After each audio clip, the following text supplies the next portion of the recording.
Students, आज हम लोग बहुत खास पार्ट शुरू करने जा रहे हैं पार्टनरशिप का। Reconstitution of partnership firm. Reconstitution means change in constitution. You know, partnership comes into existence with an agreement. If any change in agreement means we have to reconstitute partnership firm.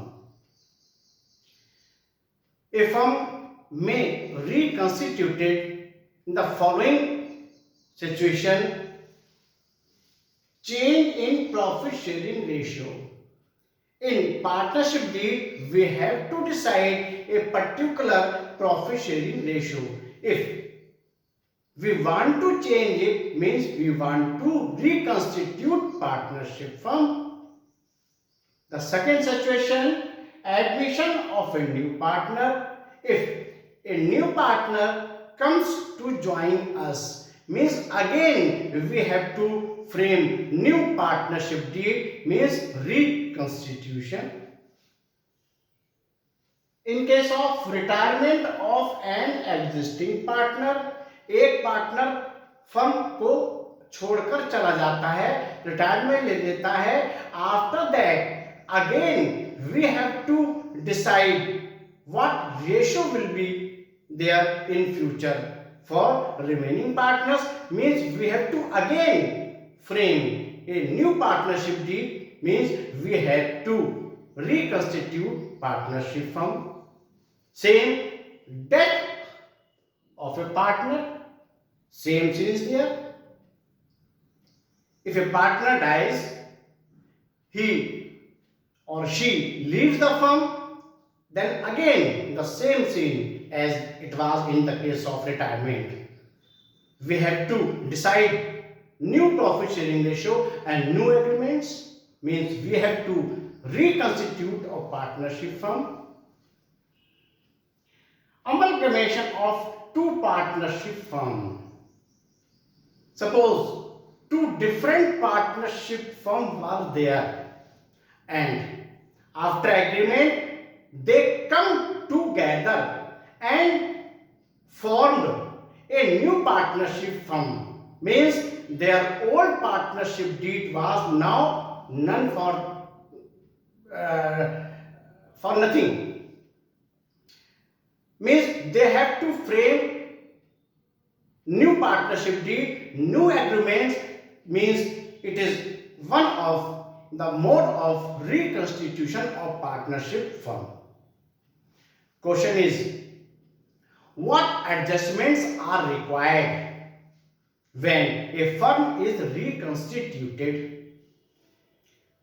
Very common adjustments are there. Determination of sacrifice and gain. जब हम नए agreement तैयार करेंगे, नए ratio तैयार करेंगे, तो पुराने किसी पार्टनर का शेयर बढ़ सकता है अब, और अब पहले का किसी का कम हो सकता है। किसी का अगर कम हो रहा है तो उसने सेक्रीफाइस किया होगा। किसने सेक्रीफाइस किया, कितना सेक्रीफाइस किया? किसी एक पार्टनर का हिस्सा अब बढ़ सकता है, उसने गेन किया होगा। किसने गेन किया, कितना गेन किया, ये भी पता लगाया जाता है। Valuation of goodwill. At the time of reconstitution we have to value of goodwill. हमें अपनी फर्म की जो गुडविल है, जो रेपुटेशन है, उसकी मॉनेटरी वैल्यू फाइंड आउट करनी होती है। वो अपने आप में एक सेपरेट बड़ा टॉपिक है, आगे हम उसको डिस्कस करेंगे। अभी हम बात कर रहे हैं कि हमको क्या क्या एडजस्टमेंट करने पड़ते हैं। Valuation of assets and liabilities. जब भी हम फर्म रिकंस्टिट्यूट करते हैं, हम अपनी एसेट्स और अपनी लायबिलिटी की नई कीमतों को आंकते हैं। एसेट्स को नई कीमत आंकने के लिए वर्ड हमारे पास में होता है रीवैल्यूएशन, और एसेट के लिए वर्ड होता है रीअसेसमेंट। मगर नॉर्मली क्लास 12 तक की जो बुक्स हैं, वहां पर एक ही टर्म यूज किया गया है दोनों सिचुएशन के लिए, valuation, valuation of assets and valuation of liability.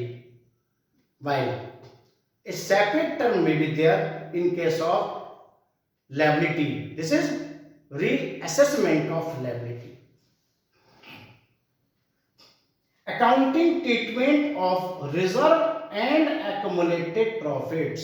जिस समय हम फर्म रिकंस्टिट्यूट कर रहे हैं, सीन कोई सा भी हो सकता है, उस समय जो प्रॉफिट हमने एक्युमुलेट कर रखे थे, जिनको हम रिजर्व भी कहते हैं, उनका क्या होगा? जो पार्टनर जा रहा है उस पार्टनर का उसमें शेयर था, अब जो पार्टनर नया आ रहा है क्या उसका शेयर उसमें होगा?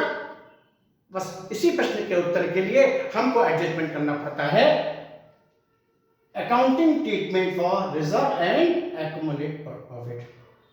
नए पार्टनर का इसमें कोई शेयर नहीं होगा, क्योंकि ये तो उस प्रॉफिट का हिस्सा है जो नया पार्टनर आ रहा है उसके आने से पहले कमाया गया था, उस प्रॉफिट का रोका गया हिस्सा है। इस पर तो ओल्ड पार्टनर का अधिकार बनता है। हाँ, गोइंग पार्टनर का बनता था, क्योंकि उसके रहते हुए जो प्रॉफिट कमाया गया था, जिस प्रॉफिट में से हिस्सा रोका गया था। Adjustment of capital.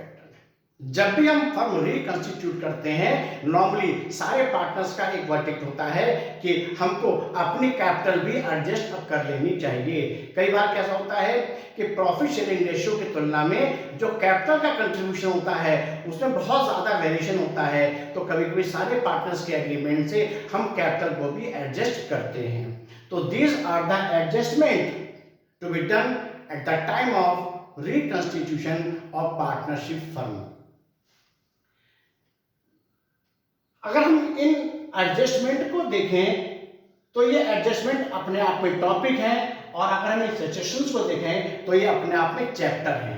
तो पहले हम बात करते हैं फर्स्ट चैप्टर की, change in profit sharing ratio. This is one of the chapter of reconstitution of partnership firm. हम नेक्स्ट वीडियो में इस चैप्टर को स्टार्ट करेंगे।